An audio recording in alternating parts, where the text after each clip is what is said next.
now can't see the fight.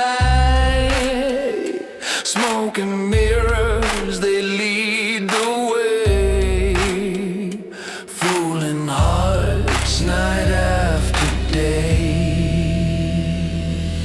Welcome to the show, it's all pretend. Alright guys, welcome back to another episode of Breaking the System, where the truth gets dissected, history gets decoded, and money gets exposed. So tonight we're going to step directly into the proverbial gunfire. This is a huge hot topic on the debating table. Probably the most debated, the most misquoted, the most misunderstood American law to date would be the Second Amendment. And here's the twist. Virtually everyone argues about guns, but the amendment never has said anything really pertaining to the word guns. So let's break this down a little bit. Get my notes pulled up here that I've got. So let's actually read it word for word. So a well-regulated militia being necessary to the security of a free state, the right of the people to keep and bear arms shall not be infringed. So if you notice in those words, directly pulled from our amendments, is that it doesn't say anything about rifles. Doesn't say anything about pistols or muskets or cannons or ARs or anything, right? What it does say is arms, in a word that meant back in the day weapons of any kind. And look at the context that it was wrote in.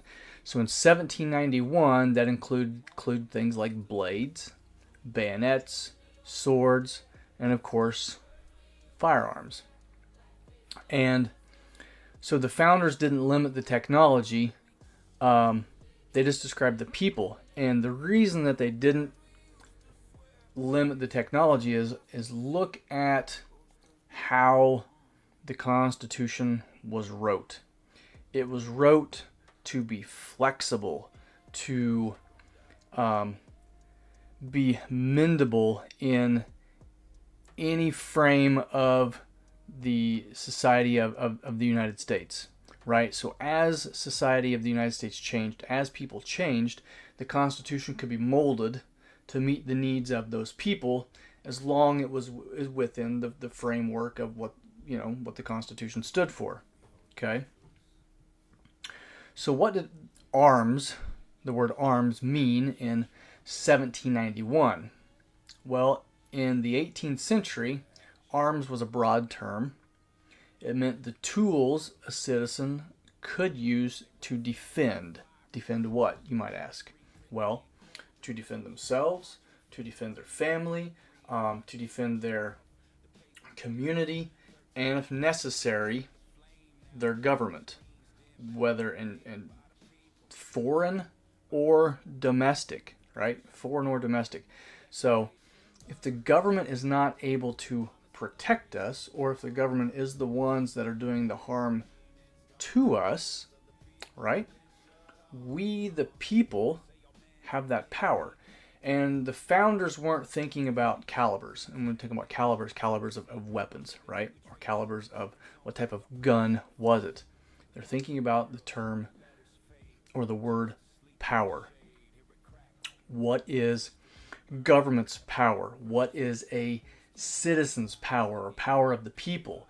And kind of a balance between the two, because realistically you have to have a kind of a balance between the two, and in knowing that the power that the government gets is from us. We give the government their power. We lend it to them. Okay?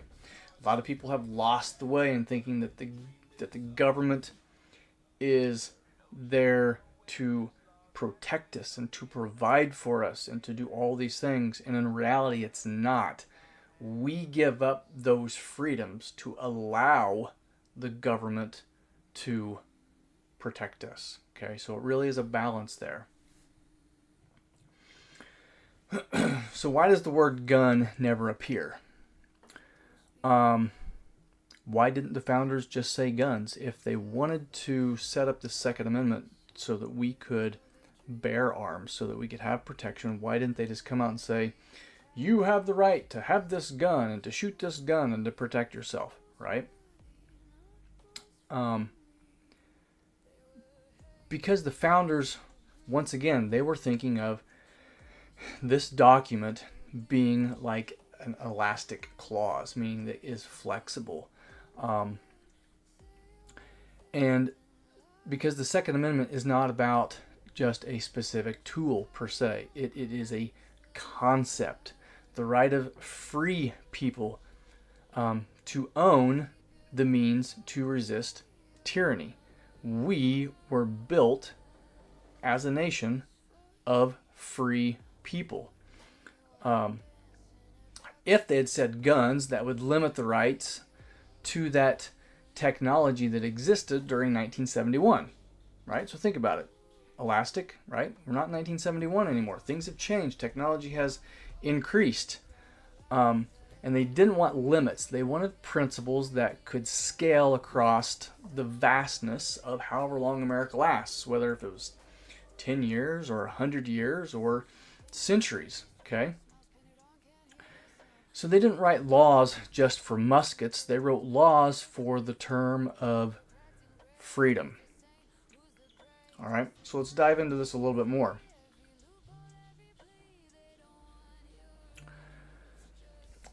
So a well-regulated militia, what it actually meant. And so here's where the argument kind of explodes or implodes or whatever you want to call it. The phrase well-regulated militia, sometimes I can't talk, does not mean government run. It does not mean government controlled. And it does not mean that it is government approved. Okay? So in 1791, a well-regulated, terms of well-regulated, meant well-trained, well-prepared, and functioning properly.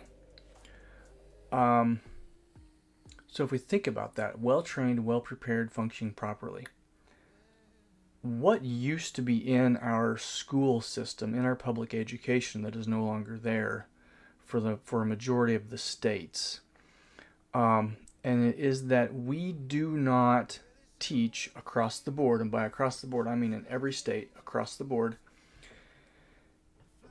they don't teach anything about guns. There's no gun safety, right? There used to be skeet shooting back in the day where they would teach kids how to properly handle guns, how to store them, how to shoot them, how to maintain them, so that we as people were not afraid of them. And the problem is nowadays there's too many people that are afraid of a gun because it is a gun, okay? So I think we don't have the well-trained down because most of society is not even able to live by the means of their Second Amendment. Okay, and this is a huge elastic clause given to Americans, just like we talked about the other day, freedom of speech. There's not a lot of other governments out there that's going to say, you know what, you can have a gun, so if we get out of hand, you can put us in our place. There's not a lot of governments that's going to do that, right? We have something that no other nation has, okay? Well prepared. How many people out there are prepared? How many of you are prepared if something goes down, if something hits the proverbial shit fan? In that, what if the grid goes down? What if the government goes down? What if the stores are empty and you need to put food on the table? Can you hunt for that rabbit? Can you kill that deer? Can you protect yourself? And for a lot of Americans, that answer is no. It's a blatant no, okay? That in itself is very scary. So now let's take a step back and let's look at what militia meant. A militia meant the citizens, the ordinary people capable of bearing arms. That's you and me and our neighbors, okay? It's not just the law enforcement. It's not just the government officials, okay? It's not the Army. It's not the federal force. It's not the SWAT team. It's you and I, okay? At the end of the day, if we lose our freedoms, it's because you failed and I failed as an American citizen to protect the Constitution and the rights that our forefathers put, right? They gave those to us from our Father, okay? The founders expected the people themselves, us, to be the last line of defense for a free state.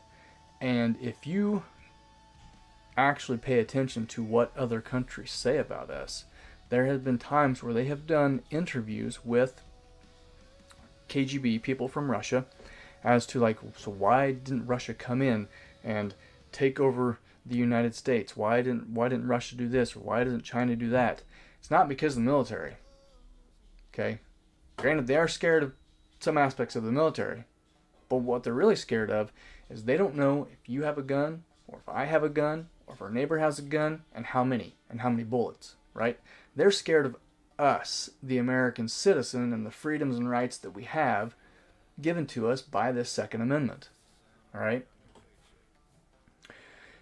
And just like with anything else, anytime you ever get the government involved, okay, there's a money side of things. So let's talk dollars. Let's talk money. Gun ownership today is a multi-billion-dollar industry.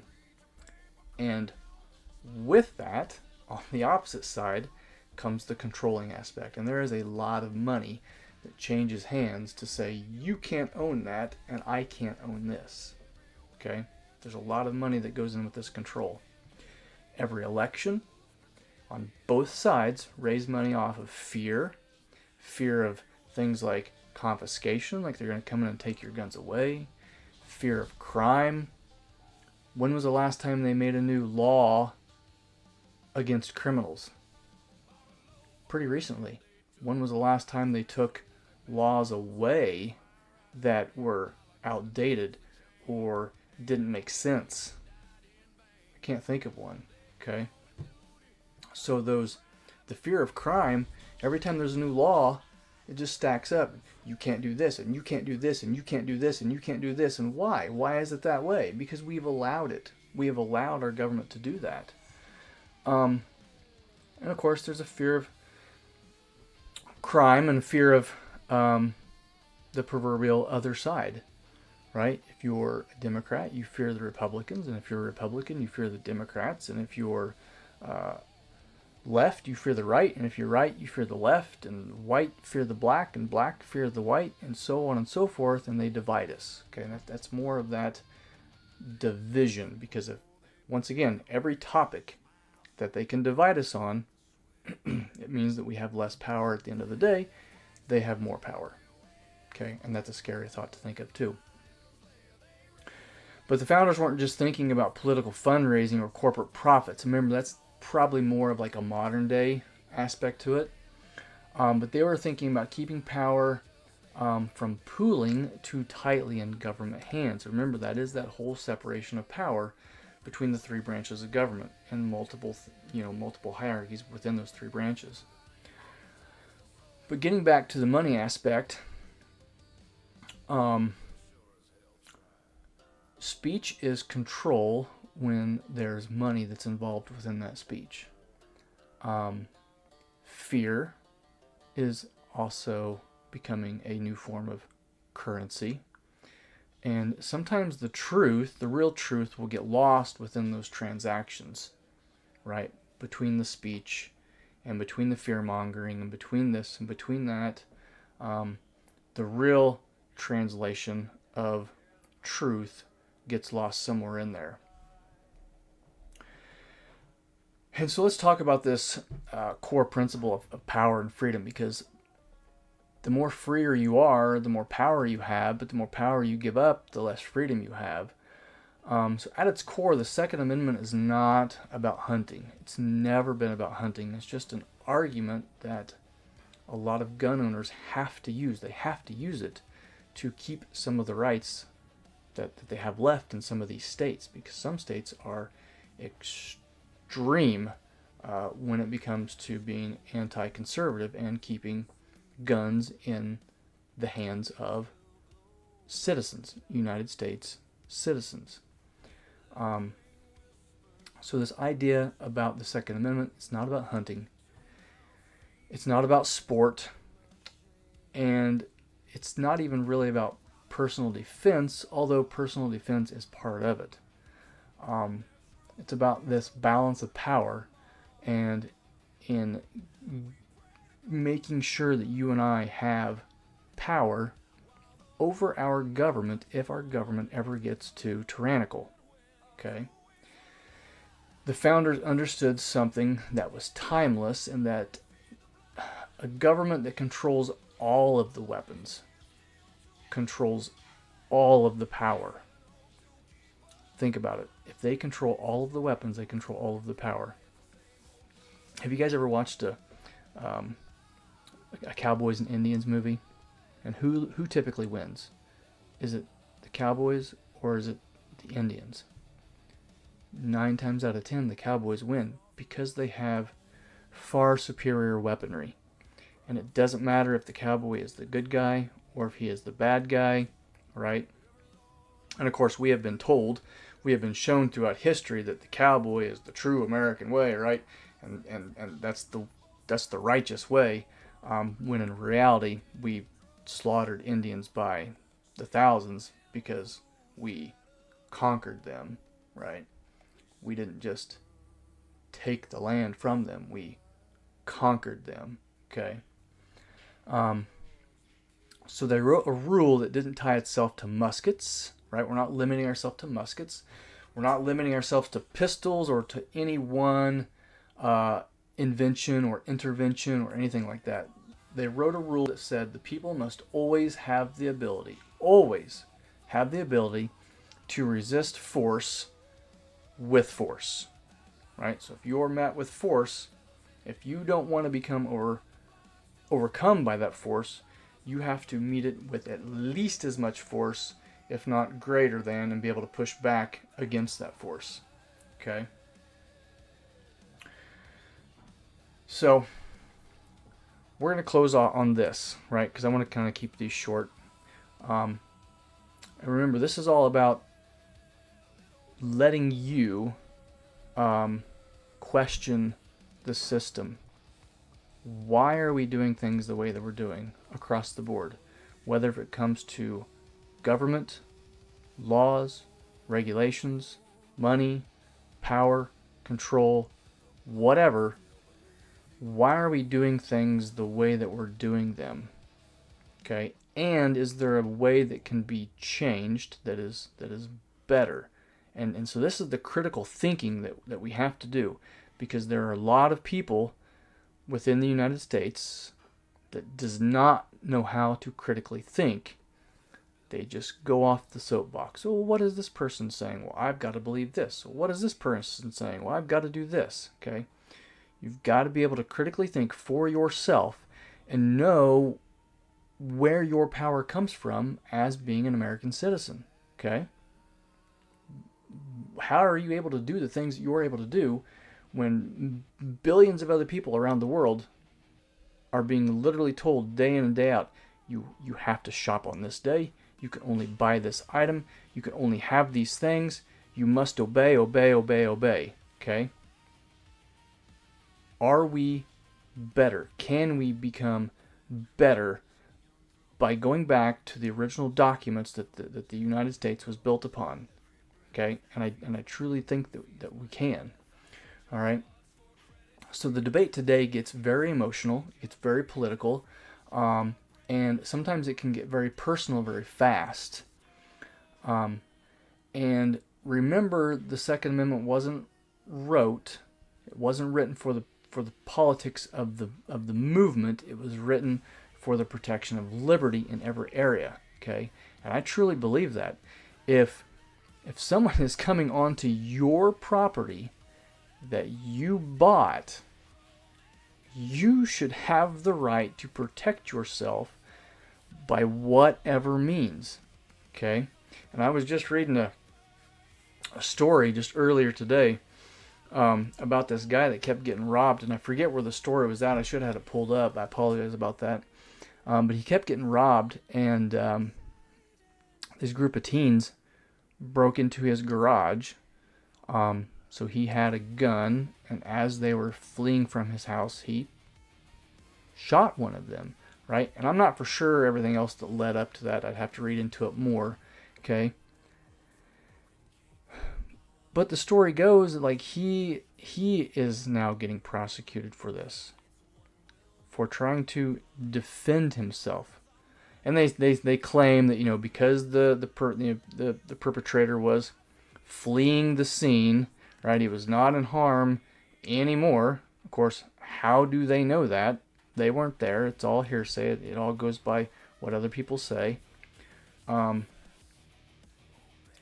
is he the one being put in jail? Why is it not the kids that broke into his house time and time again that are being persecuted, or that are being demonized as criminals and being put into the judicial system as criminals? Okay. Because if they start taking away guns, and all we're left with is knives, then what's to stop them from taking knives away? And once they take knives away, and all we have is baseball bats, what stops them from taking baseball bats away? And the list goes on and on and on and on. So it's really not about guns, and those documents don't say anything about guns because it's not about guns. It's about us, the people. You, the people, holding the final check on the government's power, whatever that government looks like.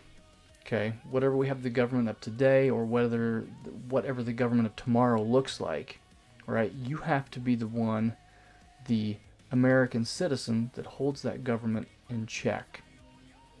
So, once again, thanks for tuning into Breaking the System. Remember to always stay curious, always stay disciplined, and above all, we should always stay free. So on that note, peace out. See you guys next time.